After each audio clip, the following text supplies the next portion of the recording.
ఈ సమయంలో కొద్ది నిమిషాలు దేవుని యొక్క మాటలను మన ఆలోచన చేద్దాం. పుట్టిన ప్రతి జీవికి తాను ఎదుగుతున్న క్రమంలో మాటలు రానప్పుడు, ఆలోచన చే విధానం ఆ వయసుకి పిల్లలు రానప్పుడు ప్రతి బిడ్డకు తల్లి ఒడే బడిలా ఉపయోగపడుతుంది. తల్లి ఒడే గుడి అవుతుంది ప్రతి బిడ్డకి ఈ లోకంలో. కాబట్టి ప్రియమైన దేవుని వారలారా గమనించండి, పిల్లలు కావాలి అని ఆశపడుతున్న వారు ప్రపంచంలో ప్రతి భార్య భర్త కూడా పిల్లలు కావాలని వివాహమైన వారు తదనంతరం పిల్లల కోసం ఆశపడుతూ ఉంటారు. ఆశపడిన ప్రాణాన్ని దేవుడు తృప్తిపరిచి చక్కటి బిడ్డల్ని అనుగ్రహించిన తరువాత పుట్టిన బిడ్డకి మరలా మనం ఆలోచించినట్లయితే తల్లి ఒడే బడి అవుతుంది, గుడి అవుతుంది. కాబట్టి పిల్లల్ని పెంచే విధానంలో మనము ఏ విధంగా పెంచాలి అనే విషయంలో ఆలోచించడానికి ఎందరో పెద్దల సలహాలు మనం తీసుకుంటాం. అత్తగారి సలహా తీసుకుంటాం, మామగారి సలహా తీసుకుంటాం, ఇరుగు పొరుగు వారి యొక్క సలహాలు తీసుకొని పిల్లల్ని ఎలా పెంచాలి, ఏ పాఠశాలలో వేస్తే వారు బాగా చదువుకుంటారు అనే విషయాన్ని ప్రతి ఒక్కరిని తెలుసుకొని మనము పిల్లల్ని చక్కగా పెంచుకోవాలి. వారికి మంచి పద్ధతులు నేర్పించాలి. వారు ఎలాంటి చెడు వ్యసనాలకి, చెడు అలవాట్లకి గురి కాకుండా జీవించాలి అని ప్రతి తల్లి ఆశపడుతుంది, ప్రతి తండ్రి ఆశపడుతూ ఉంటాడు. కాబట్టి ఈ రీతిగా దేవుని యొక్క ప్రేమను మనం తెలుసుకున్నప్పుడు, దేవుని యొక్క గొప్పతనాన్ని మనం ఎరిగినప్పుడు బైబిల్లో ఉన్న 2 కుటుంబాల గురించి మనం ఈరోజు 2 వాక్యాల్లో ఆలోచన చేద్దాం. తాను కనిన కుమారుడు ఏ తల్లైనా పాపం చేయకుండా, ఏ చెడు వ్యసనానికి గురి కాకుండా కుమారుడు ఎదగాలి అని ప్రతి తల్లి ఆశపడుతూ ఉంటుంది. పుట్టబోయే పిల్లవాడు మంచిగా సమాజంలో పేరు తెచ్చే విధంగా ఉండాలి, నా కుమారుడు ఎక్కడా కూడా నాకు అవమానం తేయకూడదు అని ప్రతి తండ్రి తల్లి ఆశపడుతూ ఉంటారు. ఆ విధంగా ఆశపడిన ప్రతి తండ్రి తల్లి వివాహం కాకమునుపే, పెళ్ళి కాకమునుపే వారి జీవితాల్ని ఎంతో జాగ్రత్తగా కాపాడుకోవడం చాలా ప్రాముఖ్యమైనది. ఎందుకంటే తల్లి ద్వారా రాబోయే పిల్లవాడు నిత్యం తల్లిని చూస్తూ పెరుగుతూ ఉంటాడు, తల్లి మాటలు వింటూ ఉంటాడు. మాట్లాడకపోయినా తల్లి ఏం చేస్తుందో కుమారుడు చూస్తూ ఉంటాడు, లేదా కూతురు చూస్తూ ఉంటుంది. ఈ విధంగా పరిశుద్ధ గ్రంథంలో యోసేపు అనే ఒక కుమారుడు, భక్తుడు తన జీవితంలో ఎన్నోసార్లు అవమానించబడ్డాడు, ఎన్నోసార్లు హింసించబడ్డాడు. పాపం చేయడానికి అవకాశం వచ్చిన యోసేపు అనే భక్తుడు పాపం చేయడానికి ఎప్పుడు కూడా ఆ వ్యక్తి ప్రయత్నం చేయలేదు. కారణం ఏంటి అంటే, తన తల్లి అయిన రాహేల్ అమ్మగారు తన జీవితంలో ఎంతో జాగ్రత్తగా బ్రతుకుతూ వచ్చింది. తన ప్రవర్తనని కాపాడుకుంటూ, తన ఇంట్లో చేసుకోబోయే వ్యక్తి ఇతనే అని తెలిసిన తర్వాత కూడా ఆ వ్యక్తి తన ఇంట్లో ఉన్నంత కాలం ఏమాత్రం కూడా తన ప్రవర్తనని చెరిపేసుకోవడానికి, తన ఆలోచనలు చెరిపేసుకోవడానికి రాహేలమ్మ ఎప్పుడూ కూడా ప్రయత్నం చేయలేదు. అలాంటి మంచి ప్రవర్తన కలిగిన తల్లి తన యవ్వన కాలాన్ని కాపాడుకుంది. వివాహం కాకముందే ఏ తప్పు చేయకుండా తన శరీరాన్ని, తన ఆత్మీయ జీవితాన్ని తాను కాపాడుకుంటూ వచ్చింది. ఆ విధంగా ఎంతో చక్కగా తన ప్రవర్తనని కాపాడుకుంటూ వస్తున్న ఆ తల్లిగారికి యోసేపు అనే మంచి కుమారుడు పుట్టడం మనం చూస్తాం గ్రంథంలో. ఈ రీతిగా ఏ తల్లి అయితే తన ఒడిలో పిల్లవాడిని చక్కటి మాటలు చెప్పి పెంచుకుంటుందో, ఏ తండ్రి అయితే భుజాల మీద ఎక్కించుకొని నడక నేర్పిస్తూ, చేయి పట్టుకొని నడక నేర్పిస్తూ ఉంటాడో, వారి పిల్లలు ఖచ్చితంగా తల్లిదండ్రులకి మంచి పేరుని తీసుకొని వస్తాడు.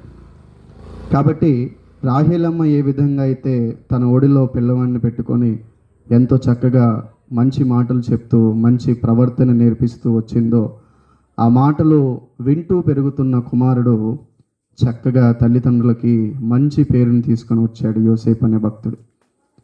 అదేవిధంగా మరి ఒక కుమారుడు సమూయేలు గారిని మనం చూసినట్లయితే, హన్నమ్మ కూడా తన పిల్లవాడిని ఎంతో చక్కగా మంచి మాటలు, మంచి ప్రవర్తన చెప్తూ నేర్పించుకుంటూ వచ్చింది.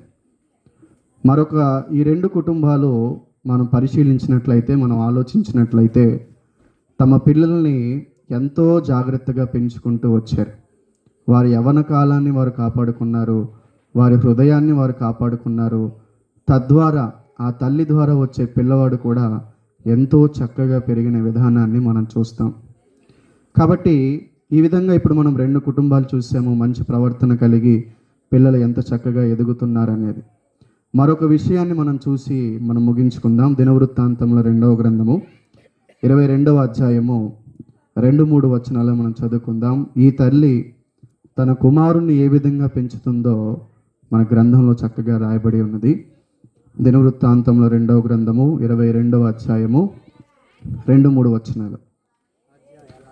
అహజ్యా ఏలనారంభించినప్పుడు 42 ఏండ్ల వాడై యెరూషలేములో 1 సంవత్సరం ఏలెను. అతని తల్లి ఒమ్రీ కుమార్తె, ఆమె పేరు అతల్య. దుర్మార్గముగా ప్రవర్తించుటకు అతని తల్లి అతనికి నేర్పుచూ వచ్చెను. చూడండి ప్రేమైన దేవుని వాళ్ళారా, అహజ్యా అనే రాజుకి తల్లి అయిన అతల్య చెడ్డగా ప్రవర్తించడం ఎలానో నేర్పించుకుంటూ వస్తుంది అంట. అంటే ఈ మాటను మనం చక్కగా ఆలోచిస్తే ఏ తల్లి అయినా కూడా పక్కనే కూర్చోబెట్టుకొని కొడుకుకి ఎలాంటి చెడు అలవాట్లు నేర్పించదు, కూతురికి ఎలాంటి చెడు అలవాట్లు నేర్పించదు. తల్లి మంచి మాటలు చెప్తుంది, తండ్రి మంచి బాటలోనే పిల్లల్ని నడిపించాలని చూస్తాడు. కానీ సమాజంలో స్నేహితుల్ని బట్టి చెడిపోయిన కుమారులు కొంతమంది ఉంటారు, సమాజంలో స్నేహాన్ని బట్టి చెడిపోయిన కుమార్తెల్ని మనం ఈరోజు చూస్తూ ఉన్నాం. ఆ విధంగా స్నేహితుల ద్వారా నేర్చుకున్న చెడుతనాన్ని, స్నేహితుల యొద్ద నుంచి తెలుసుకున్న ఆ చెడు వ్యసనాలని తండ్రి తల్లి గుర్తించి వారిని హెచ్చరించకపోవడం చేత, వారిని సరిచేసుకోకపోవడం చేత పాడైపోతున్న పిల్లల్ని మనం ఎంతోమంది ఈరోజు సమాజంలో చూస్తూ ఉన్నాం. అంటే పిల్లవాడు తప్పు చేసినప్పుడు లేదా కూతురు తప్పు చేసినప్పుడు గద్దించకుండా, వారి అలవాట్లని ఏమాత్రం కూడా మనం హెచ్చరించకుండా మౌనంగా ఉన్నట్లయితే వారు పెరిగి పెద్దవారైపోయిన తర్వాత కనీసం తల్లిదండ్రులకి గౌరవం ఇవ్వలేని స్థితిలో పిల్లలు పెరుగుతూ ఉంటారు.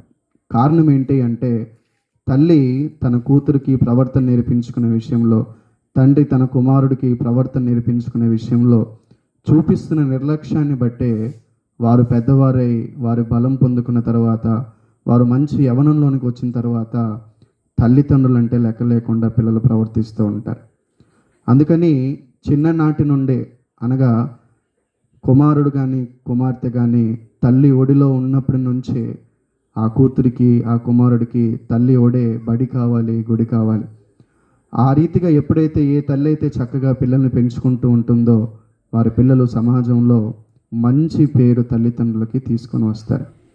అందుకని ఈ గ్రంథంలో చెప్పబడిన మరొక మంచి మాటను మనం చదువుకొని మనం ముగించుకుందాం. యెహెజ్కేలు గ్రంథము 16వ అధ్యాయము 44వ వచనాన్ని మనం చదువుకుందాం పిల్లరా. యెహెజ్కేలు గ్రంథము 16వ అధ్యాయము 44వ వచనాన్ని మనం చదువుకుందాం. తల్లి ఎట్టిదో బిడ్డయు అట్టిదేనని నిన్ను గూర్చి అందరూ. చూడండి, మనం లోకంలో ఆలోచించినట్లయితే తండ్రి చెడిపోతే తండ్రిని చూస్తూ ఉన్న కుమారుడు కూడా తండ్రిని బట్టి చెడిపోతూ ఉంటాడు. తండ్రి మాట్లాడుతున్న మాటలు వింటున్న కుమారుడు అవే మాటలు మాట్లాడుతూ ఉంటాడు. కారణం ఏంటి అంటే, నాకంటే మా నాన్న పెద్దవాడు కాబట్టి మా నాన్న ఏ పని చేసినా కరెక్ట్గానే చేస్తాడు, మా నాన్న ఏ పని చేసినా అది మంచిదైతేనే మాట్లాడతాడు, మంచిదైతేనే ఆ మాటలు చెప్తాడు అని చిన్నపిల్లవాడిగా ఉన్న కుమారుడికి అర్థమవుతుంది. కాబట్టి తండ్రిని తల్లిని చూస్తున్న పిల్లలు ఆ మాటలు వింటూ పెరుగుతూ ఉన్నవారు పెద్దవారైన తర్వాత కూడా అవే మాటలు మాట్లాడుతూ ఉంటారు. అందుకని చక్కటి సామెత ఇప్పుడు మనం చదువుకున్నాము, తల్లి ఎట్టిదో బిడ్డయు అట్టిదే అని. కాబట్టి పిల్లల్ని పెంచే తల్లిదండ్రులు చాలా జాగ్రత్తగా పిల్లల్ని పెంచుకోవాలని మనకి పరిశుద్ధ గ్రంథం తెలియచేస్తుంది. వారు పెద్దవారైన తర్వాత మంచి చదువులు చదువుకొని వారు మిమ్మల్ని విడిచిపెట్టే స్థితిలో ఉండకుండా ఉండాలి అంటే మీ ఒడిలో నుంచి వారు పెరుగుతూ ఉన్నప్పుడే వారికి మంచి మాటలు, మంచి ప్రవర్తన మీరు నేర్పిస్తూ ఉండాలి. కాబట్టి పరిశుద్ధ గ్రంథంలో చెప్పబడిన చక్కటి సామెత, తల్లిదండ్రులు ఏ విధంగా జీవిస్తారో వారిని బట్టి పిల్లలు కూడా అలాగే బ్రతుకుతూ ఉంటారు, అలాంటి మాటలే మాట్లాడుతూ ఉంటారు, అలాంటి ప్రవర్తనే పిల్లలు కూడా కలిగి ఉంటారు. కాబట్టి తల్లిగా, తండ్రిగా బాధ్యత తీసుకున్న ప్రతి ఒక్కరూ వారి ప్రవర్తనని కాపాడుకుంటూ వారి పిల్లల ప్రవర్తన కూడా కాపాడుకోవాలని దేవుడు ఎన్నో మంచి మాటలు ఈ కుటుంబాల ద్వారా దేవుడు నేర్పిస్తూ ఉన్నాడు. కాబట్టి తల్లిదండ్రులుగా బాధ్యత తీసుకున్న ప్రతి ఒక్కరూ తమ పిల్లల ప్రవర్తన విషయంలో సరిగ్గా సరిచేసుకొని వారి పిల్లల్ని చక్కగా దేవునిలో పెంచుకుంటూ దేవుని మాటలు చెబుతూ చక్కటి ప్రవర్తన వారికి నేర్పిస్తారని ఆశిస్తూ ఈయన మాటలు ముగిస్తున్నాను. చిన్న ప్రార్థన చేసుకుందాం. పరిశుద్ధుడ, ప్రేమ కలిగిన తండ్రి, దేవా, ఈ సమయంలో తల్లిదండ్రులు ఏ విధంగా మాట్లాడుతూ ఉంటారో, తల్లిదండ్రులు ఏ విధంగా నడుచుకుంటూ ఉంటారో, వారిని చూస్తూ ఉన్న పిల్లలు కూడా ఆ రీతిగానే పెరుగుతారని, ఆ రీతిగానే ఎదుగుతూ అలాంటి మాటలు మాట్లాడుతూ అలాంటి పనులు చేస్తూ ఉంటారు. కాబట్టి తల్లిదండ్రులపై మీరు ఉంచిన భారం, మీరు అప్పగించిన బాధ్యత కలిగి ఉన్న పిల్లల్ని బట్టి తండ్రి, వారి జీవితాలలో మీరు తోడుగా ఉండండి. తల్లికి, తండ్రికి చక్కటి జ్ఞానాన్ని దయచేయండి. వారి పిల్లల్ని ఏ విధంగా చదివించుకోవాలో, ఏ విధంగా మంచి ప్రవర్తనలు నేర్పించుకోవాలో మీ మాటల ద్వారా వారి హృదయాల్లో తండ్రి మీరు సహాయం దయచేయండి. విత్తబడిన మీ మాటలను మా హృదయమైన పలక మీద స్థిరముగా రాసుకొని మీరే వారి జీవితాల్లో నీరు కట్టి ఫలింపచేయమని, విన్న ప్రతి మాటను వృధా పోకుండా తండ్రి వారి జీవితాల్లో ఫలింపును దయచేయమని, వారి కుటుంబాన్ని దీవించి ఆశీర్వదించమని, తల్లిదండ్రులు వారి పిల్లలకి మాదిరిగా ఉండేలాగాను సహాయం దయచేయమని క్రీస్తు పేర మేము వేడుకుంటున్నాం మా తండ్రి. ఆమేన్.